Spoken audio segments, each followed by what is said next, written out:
दोस्तों, हम लोगों को बचपन से ही सिखाया जाता है कि हमेशा लोगों की भलाई करनी चाहिए, क्योंकि लोगों की भलाई करने से ईश्वर खुश होते हैं और हमें हमारी की हुई नेकी का फल जरूर मिलता है।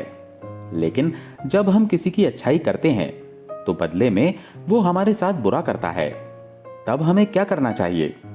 क्या हमें हमेशा नेकी के रास्ते पर ही चलना चाहिए या फिर अपने आप को बदल लेना चाहिए? आज की इस सुंदर और प्रेरणादायक कहानी में आपको पता चलेगा कि जब एक मनुष्य ने भलाई करने के लिए अपना जीवन तक लुटा दिया, तब उसको बदले में क्या मिला। अगर आप भी ये जानना चाहते हैं तो कृपया इस कहानी को अंत तक जरूर सुने। अब देर न करते हुए आज की कहानी शुरू करते हैं। प्राचीन समय की बात है। एक गांव में दो भाई बहन रहते थे। उनके माता पिता की मृत्यु हो चुकी थी। भाई का नाम संजय और उसकी बहन का नाम देवकी था। वो दोनों एक छोटी सी झोपड़ी में रहते थे। संजय की उम्र अभी 9 साल की थी और उसकी बहन की उम्र 6 साल की थी। संजय गांव में छोटे मोटे काम करके अपने घर का खर्च चलाता था और साथ में अपनी छोटी बहन को पढ़ा भी रहा था। एक दिन उसकी बहन देवकी ने घर आकर बताया, भैया, स्कूल मास्टर कह रहे थे कि आपने अभी तक फीस नहीं भरी और अगर 1-2 दिन के अंदर फीस नहीं भरी तो मुझे स्कूल से निकाल दिया जाएगा। संजय ने उसकी बात सुनकर कहा, बहन, तुम चिंता मत करो, मैं बहुत जल्दी तुम्हारे स्कूल की फीस भर दूंगा। अभी मैं काम पर जा रहा हूं। ये कहकर संजय काम की तलाश में निकल गया। कड़ी धूप में वो गांव के सरपंच के पास गया और जाकर उसने सरपंच से कहा, सरपंच जी, क्या मुझे कोई काम मिलेगा? मैंने 2 दिनों से कुछ भी नहीं खाया। मुझे आप काम के बदले में कुछ खाना दे देना। सरपंच ने उसकी बात सुनकर कहा, बेटा, अगर तुम्हें खाना ही चाहिए था तो तुम मुझे वैसे ही बता देते, मैं तुम्हें खाना खिला देता हूं। भूखे पेट तुम काम कैसे करोगे? संजय ने उसकी बात सुनकर कहा, नहीं मालिक, मैं काम के बदले में ही खाना लूंगा। सरपंच को उसकी ये बात बहुत ही अच्छी लगी कि ये लड़का बचपन में ही इतना स्वाभिमानी है। उसके बाद सरपंच ने उसको कहा, बाहर खेत में गेहूं की बोरियां रखी हुई हैं, तुम उनको उठाकर अंदर गोदाम में रख दो। सरपंच की बात सुनकर संजय खेत की तरफ चला गया और बोरियां उठाकर गोदाम में रखने लगा। उसको काम करते करते सुबह से शाम हो गई, लेकिन वो हिम्मत नहीं हारता और मेहनत से अपना काम करते रहता है। काम खत्म करने के बाद संजय सरपंच के पास पहुंचा और उससे कहा, मालिक, मैंने सारी बोरियां गोदाम में रख दी हैं, अब मुझे कृपा करके कुछ खाना दे दीजिए। तभी सरपंच का नौकर अंदर आया और सरपंच से बोला, मालिक, गोदाम के अंदर 19 बोरियां ही हैं, लेकिन बाहर खेत में 20 बोरियां रखी हुई थी। लगता है इस लड़के ने एक बोरी किसी को बेच दी है। सरपंच को यह सुनकर गुस्सा आ गया। उसने अपने नौकर से कहा, इसको बाहर ले जाओ और इसकी पिटाई करो।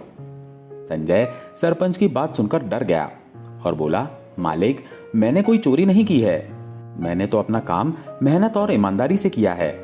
लेकिन सरपंच को उसके ऊपर दया नहीं आई। सरपंच के नौकर संजय को बाहर ले गए और उसे डंडे से बहुत मारा और उसके बाद उसे वहां से भगा दिया। संजय के हाथ पैर में बहुत ज्यादा चोट लगी थी। वो चलते चलते रास्ते में एक पेड़ के नीचे बैठ गया और रोने लगा। वो सोचने लगा, हे भगवान, मैं तो भूखा रह सकता हूं, लेकिन मेरी छोटी बहन कैसे भूखी रहेगी? तभी संजय के पास एक आदमी आया और उसके रोने का कारण पूछा और कहा, बेटा, तुम इस तरह अकेले क्यों बैठे हो और रो क्यों रहे हो? संजय ने सारी बात उस व्यक्ति को बता दी। उस व्यक्ति को संजय पर दया आ गई। उसने संजय से कहा, तुम चिंता मत करो, मैं तुम्हें और तुम्हारी बहन के लिए खाना दे देता हूं। वो व्यक्ति गया और उसने संजय को खाना लाकर दे दिया। संजय खाना लेकर अपने घर की तरफ चल दिया। जैसे ही संजय घर पहुंचा तो देवकी उसको देखकर बहुत खुश हुई। उसने कहा, भैया, आपने बहुत देर कर दी। तब संजय ने कहा, बहन, खाना लाने में थोड़ी देर हो गई, चलो आओ, मैं पहले तुमको खाना खिलाता हूं, तुम्हें बहुत भूख लगी होगी। दोनों भाई बहन खाना खाकर सो गए। अगले दिन संजय अपनी बहन को लेकर स्कूल की तरफ चल दिया। उसने देवकी को स्कूल में भेजा और खुद मास्टर जी से मिलने चला गया। संजय को देखकर मास्टर जी ने कहा, संजय, 1 महीना बीत चुका है, लेकिन अभी तक तुमने अपनी बहन की फीस नहीं भरी। संजय ने उनकी बात सुनकर कहा, मास्टर जी, मेरे पास पैसे तो नहीं है, पर आप जो भी काम कहोगे वो मैं कर दूंगा। मास्टर जी ने कुछ देर सोचा और फिर उससे कहा, अच्छा, तुम एक काम करो, बाहर जाकर स्कूल की सारी सफाई कर दो। इसके बदले में मैं तुम्हारी बहन की फीस माफ कर दूंगा। संजय बाहर आकर स्कूल की सफाई करने लगा। सफाई करते करते उसको दोपहर हो गई और स्कूल की छुट्टी भी हो गई। देवकी बाहर आकर संजय को देखती है तो उससे पूछती है, भैया आप घर नहीं गए? संजय ने कहा, नहीं बहन, मैं तुम्हारा ही इंतजार कर रहा था। फिर संजय उसको लेकर घर की तरफ चला गया। इसी तरह से कुछ साल बीत गए। अब दोनों भाई बहन बड़े हो गए। फिर एक दिन संजय घर आता है और देवकी को पुकारता है और कहता है, बहन देखो मैं तुम्हारे लिए कपड़े लाया हूं। देवकी ने कपड़ों को देखकर कहा, भाई तुम फटे हुए कपड़े पहनते हो और मेरे लिए नए कपड़े लेकर आते हो, अपने लिए भी ले आते। संजय ने कहा, ये सब छोड़ो, मैंने तुम्हारे लिए एक लड़का देखा है, बस थोड़े से पैसे जोड़ दूं, फिर मैं तुम्हारी शादी उससे कर दूंगा। ये कहकर संजय काम पर चला गया। संजय अपने सेठ के घर गया। सेठ ने उसको देखकर पूछा, कहो संजय, कैसे आना हुआ? संजय बोला, सेठ जी मुझे अपनी बहन की शादी करनी है। अगर आप मेरी तनख्वाह बढ़ा दोगे तो मैं अपनी बहन की शादी जल्दी कर पाऊंगा। सेठ ने उसकी बात सुनकर कहा, संजय मैं तुम्हारी तनख्वाह तो नहीं बढ़ा सकता, लेकिन अगर तुम रात को खेतों में काम करोगे तो मैं तुम्हें ज्यादा पैसे दूंगा। संजय ने सेठ की बात सुनकर कहा, ठीक है मालिक, मैं आज से रात को भी काम करूंगा। फिर उसके बाद संजय खेत में चला गया और काम करने लगा। इस तरह संजय को काम करते करते रात हो गई। उसके साथ वाले मजदूरों ने उससे कहा, संजय अब तो बहुत रात हो गई है, क्या आज घर नहीं जाओगे? संजय बोला, नहीं भाई, आज से मैं रात को भी काम करूंगा, इसलिए अब तुम जाओ। उधर देवकी संजय का इंतजार कर रही थी और सोच रही थी, आज तो भैया को बहुत देर हो गई, कहीं किसी परेशानी में तो नहीं फंस गए। वो संजय को देखने के लिए खेत की तरफ चल पड़ी। खेत के पास पहुंचकर उसने देखा कि संजय अकेला खेतों में काम कर रहा है। उसने संजय से पूछा, भैया आप अभी तक काम क्यों कर रहे हो, क्या आज घर नहीं आना? संजय उसकी बात सुनकर बोला, बहन आज से मैं रात को भी काम करूंगा, इसलिए तुम घर जाओ और खाना खाकर सो जाओ, मुझे घर आने में देर हो जाएगी। उसकी बात सुनकर देवकी ने हैरानी से कहा, भैया आपको रात में काम करने की क्या जरूरत है? संजय उसकी बात सुनकर बोला, बहन अगर मैं रात को काम नहीं करूंगा तो तेरी शादी के लिए पैसे कहां से लाऊंगा? ये बात सुनकर देवकी वहां से दुखी होकर चली जाती है। इस तरह से कुछ घंटे और बीत जाते हैं और संजय का सारा काम खत्म हो जाता है। सारा काम खत्म करने के बाद संजय घर की तरफ चला गया। ऐसे ही बहुत दिन बीत गए और इस तरह संजय ने दिन रात मेहनत करके अपनी बहन की शादी एक अच्छे घर में कर दी। एक दिन सेठ ने उसको बुलाकर कहा, बेटा तुमने अपनी बहन की शादी तो कर दी है, अब अपने बारे में भी कुछ सोचो और खुद भी शादी कर लो। संजय ने सेठ की बात सुनकर कहा, मालिक मैं तो मजबूरी में कई दिन भूखा रह सकता हूं, पर जिससे शादी करूंगा उसे भूखा कैसे रखूंगा? और वैसे भी मेरे पास खुद का घर नहीं है, इसीलिए मैं शादी नहीं कर सकता। ये बोलकर वो खेत में काम करने के लिए चला गया। संजय को दिन रात काम करने के कारण काफी कमजोरी आ गई थी। एक दिन वो खेत में काम करते करते कमजोरी के कारण बेहोश हो गया। उसको इस तरह देखकर एक दूसरे मजदूर ने उसे उठाया और उससे कहा, तुम्हारा शरीर बहुत कमजोर हो गया है, इसीलिए अब तुम खेतों में काम मत किया करो, क्योंकि तुम्हारे हाथ पैर अब ठीक से नहीं चलते। तभी वहां पर सेठ आ गया। सेठ को सामने देखकर दूसरे मजदूर ने संजय की हालत के बारे में उसे बताया।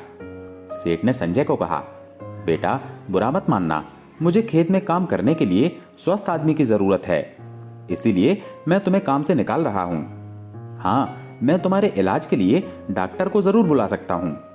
संजय ने सेठ की बात सुनकर कहा, नहीं मालिक, मुझे डॉक्टर की जरूरत नहीं है, बस मेरा एक काम करवा दीजिए, मेरी बहन तक ये संदेश भिजवा दीजिए कि उसका भाई बहुत बीमार है और उससे मिलना चाहता है। सेठ ने नौकर को बुलाकर संजय का संदेश उसकी बहन तक पहुंचाने के लिए कहा। नौकर ने जाकर संजय की बहन से कहा, देवकी तुम्हारा भाई बहुत बीमार है और वो तुमसे मिलना चाहता है। उसकी बात सुनकर देवकी ने कहा, मुझे घर में बहुत काम है, इसलिए मैं नहीं आ सकती। उसका इस तरह से रूखा सा जवाब सुनकर नौकर वापस गांव चला गया। नौकर ने घर जाकर संजय से कहा, संजय मैंने तुम्हारी बहन को तुम्हारा संदेश दिया था, लेकिन उसने आने से साफ मना कर दिया। संजय उसकी बात सुनकर मायूस हो गया, लेकिन फिर भी वो बोला, हो सकता है मेरी बहन को जरूरी काम हो। संजय ऊपरी मन से तो ये बात कह रहा था, लेकिन अंदर से ये बात सुनकर वो बहुत दुखी था। वो सोच रहा था कि अब उसके आगे पीछे कोई भी सहारा नहीं है। कुछ सालों के बाद देवकी के घर संतान जन्म लेती है और इस मौके पर उसके घर में एक बहुत बड़ा समारोह होता है। वो अपने भाई को इसके बारे में बताती तक नहीं। अगले दिन संजय कहीं जा रहा था, तभी रास्ते में सेठ का नौकर उसे मिला। नौकर ने संजय को देखकर कहा, तुम यहां क्या कर रहे हो? तुम्हें तो अपनी बहन के घर होना चाहिए था। संजय उसकी बात सुनकर बोला, क्यों, मुझे अपनी बहन के घर क्यों होना चाहिए था? मैं भला वहां क्यों जाऊंगा? आज कुछ खास बात है क्या? तब नौकर ने संजय को बताया कि तुम्हारी बहन के घर बेटा हुआ है, जिसके कारण आज उनके घर में बहुत बड़ा समारोह है। संजय उसकी बात सुनकर हैरान रह गया। वो सोचने लगा, इतनी बड़ी खुशी की बात, और उसकी बहन ने उसे बुलाया तक नहीं। फिर उसने नौकर से कहा, हो सकता है इतने लोगों की भीड़ में मेरी बहन मुझे बुलाना भूल गई हो। चलो कोई बात नहीं, मैं तो अपना फर्ज जरूर पूरा करूंगा। इसीलिए मैं अपनी बहन और भांजे के लिए नए कपड़े लेकर जाऊंगा। मुझे इस तरह से अचानक देखकर मेरी बहन बहुत खुश होगी। संजय अपने पड़ोसियों से पैसे उधार लेकर अपनी बहन और भांजे के लिए उपहार लेकर जाता है। अपनी बहन के घर के दरवाजे पर पहुंचकर उसने अपनी बहन को आवाज लगाई। बदले में घर के दरवाजे पर एक नौकरानी आती है और उसको भिखारी समझ लेती है और उससे कहती है, क्या हुआ भैया, आपको खाना चाहिए क्या? संजय उसकी बात सुनकर बोला, नहीं बहन जी, मैं भिखारी नहीं हूं, मैं तो अपनी बहन देवकी से मिलने आया हूं। नौकरानी देवकी को बुलाने अंदर चली गई। संजय सोच रहा था कि मेरी बहन मुझे देखकर बहुत खुश होगी। उसको बहुत भूख भी लग रही थी। वो सोच रहा था कि बहन के घर से खाना खाकर ही जाऊंगा। नौकरानी ने अंदर जाकर देवकी से कहा, बाहर फटे पुराने कपड़े पहने एक आदमी आया है। वो बोल रहा है, मैं अपनी बहन देवकी से मिलने आया हूं। देवकी ने उसकी बात सुनकर कहा, तुमने उसको अंदर तो नहीं बुलाया? फिर वो नौकरानी को वहीं छोड़कर बाहर चली गई। संजय अपनी बहन को देखकर बहुत खुश हुआ। उसने पूछा, बहन तुम यहाँ खुश हो ना? यहाँ तुम्हें कोई परेशानी तो नहीं है ना? देवकी ने उसकी बात सुनकर मुंह बनाकर कहा, भैया आपकी तो कोई हैसियत नहीं है, कम से कम मेरी इज्जत का तो ख्याल रखते। आप अपने कपड़ों को देखो, बिल्कुल भिखारी लग रहे हो। संजय उसकी बात सुनकर अपने आप को बहुत अपमानित महसूस करने लगा। वो बोला, बहन तुम ऐसा क्यों बोल रही हो? मेरी ऐसी हालत बीमारी की वजह से हो गई है। अब अगर मैं अपने आखिरी समय में तुमसे मिलने आ गया तो मैंने कुछ गलत किया क्या? देवकी ने उसकी बात सुनकर कहा, ठीक है, अब तुम जाओ यहां से। संजय उसकी बात सुनकर बोला, बहन अगर मैं तुमसे कुछ मांगूं तो मुझे दे दोगी क्या? देवकी सोचने लगी, ये भिखारी कहीं पैसे ना मांग ले। फिर वो बोली, देखो संजय, चुपचाप यहां से चले जाओ, मेरे पास पैसे नहीं हैं। संजय उसकी बात सुनकर बोला, नहीं नहीं बहन, मुझे तुमसे पैसे नहीं चाहिए। चलो ठीक है, अब मैं जा रहा हूं, तुम अपना ख्याल रखना। संजय देवकी के घर के पीछे जाकर सो गया, क्योंकि कमजोरी के कारण वो काफी थक गया था। सुबह से शाम हो गई। अब संजय को बहुत भूख लग रही थी। वो मजबूरी में फिर अपनी बहन के घर गया और देवकी को बुलाने लगा। नौकरानी ने जब उसे देखा तो देवकी से जाकर कहा, वो भिखारी फिर से आ गया है और तुम्हें बुला रहा है। देवकी ने उसकी बात सुनकर कहा, उस भिखारी को डंडे से मारकर भगा दो। नौकरानी उसकी बात सुनकर बोली, मालकिन आप एक बार उसकी बात सुन तो लो कि वो क्या कहना चाहता है।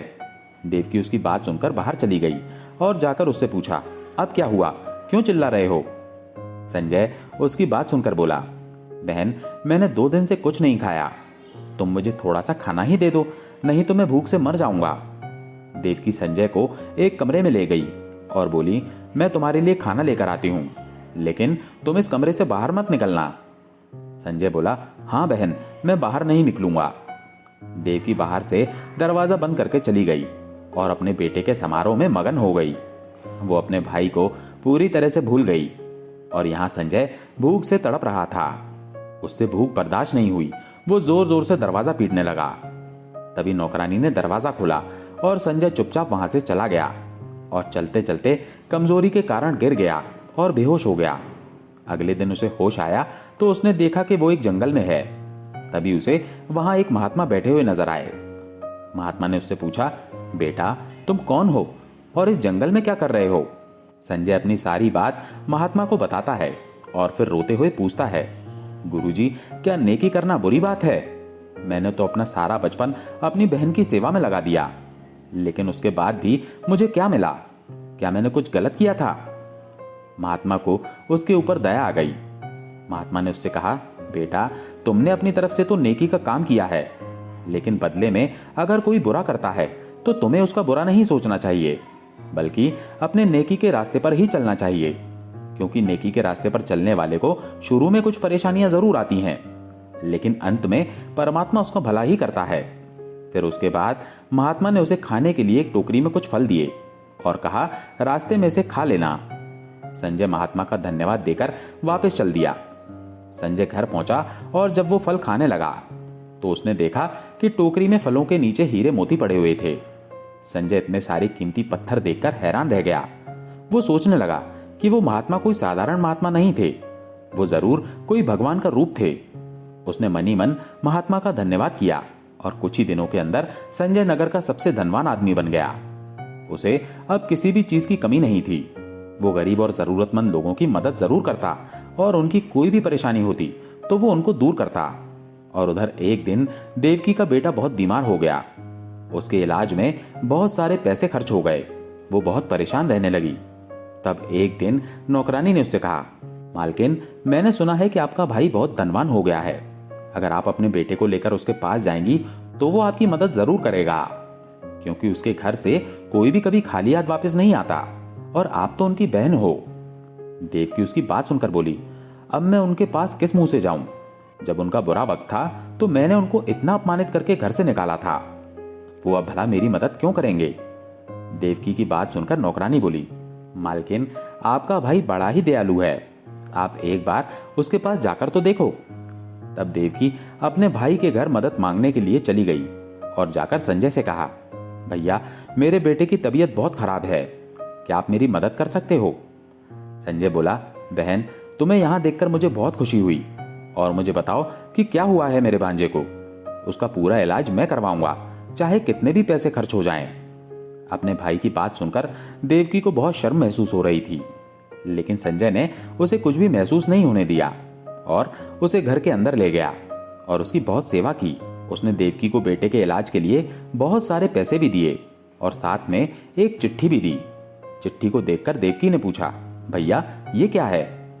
संजय बोला, बहन, ये एक चिट्ठी है जिसे तुम घर जाकर पढ़ना। देवकी घर आकर चिट्ठी को पढ़ती है। चिट्ठी में लिखा था, बहन, इंसान के लिए पैसा ही सब कुछ नहीं है, और शायद पैसे के घमंड में तुम मुझे भूल गई। मैंने बचपन में भूखा रहकर तुम्हें खिलाया। मैंने तो पढ़ाई भी नहीं की, लेकिन पैसे ना होने के बावजूद तुम्हें पढ़ाया लिखाया। 9 साल की उम्र से ही मैंने मेहनत करके ये सब कुछ किया, और तुमने मेरे बुरे वक्त में मुझे 2 रोटियां तक नहीं दी। चिट्ठी पढ़कर देवकी बहुत दुखी हो गई और रोने लगी। उसकी आंखों में भाई का बचपन नजर आने लगा। दोस्तों, इस सुंदर कहानी से हमें ये शिक्षा मिलती है कि हमें कभी भी अच्छाई का रास्ता नहीं छोड़ना चाहिए, चाहे कोई हमारे साथ कितना भी बुरा क्यों ना करे। परमात्मा हमें हमारी नेकी का फल जरूर देता है। हमें बिना किसी बात की परवाह के अपने रास्ते पर चलना चाहिए। दोस्तों, अगर आपको ये कहानी अच्छी लगी हो तो कृपया इसे लाइक और शेयर जरूर करें। चैनल पर अगर पहली बार आए हैं तो इसे सब्सक्राइब जरूर करें। धन्यवाद।